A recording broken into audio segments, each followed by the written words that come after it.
रात को 11:30 बजे रसोई में बर्तन साफ कर रही है। घर में 2 बहुएं हैं। बर्तनों की आवाज़ से परेशान होकर वो पतियों को सास को उल्हाना देने को कहती है। वो कहती है, आपकी माँ को मना करो, इतनी रात को बर्तन धोने के लिए हमारी नींद खराब होती है। साथ ही सुबह 4 बजे उठकर फिर खट्टर फट्टर शुरू कर देती है। हमें सोने नहीं देती, ना रात को ना ही सुबह। जाओ, सोच क्या रहे हो, जाकर माँ को मना करो।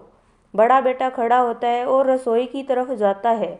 रास्ते में छोटे भाई के कमरे में से भी वो ही बातें सुनाई पड़ती है जो उसके कमरे में हो रही थी। वो छोटे भाई के कमरे को खटखटा देता है।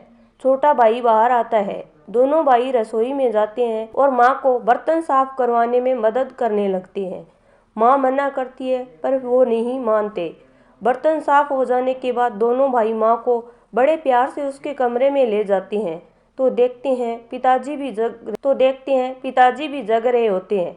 दोनों भाई माँ को बिस्तर पर बैठाकर कहते हैं, माँ सुबह जल्दी उठा देना, हमें भी प्रार्थना करनी है और उसके बाद पिताजी के साथ योगा करेंगे। माँ बोलती है, ठीक है।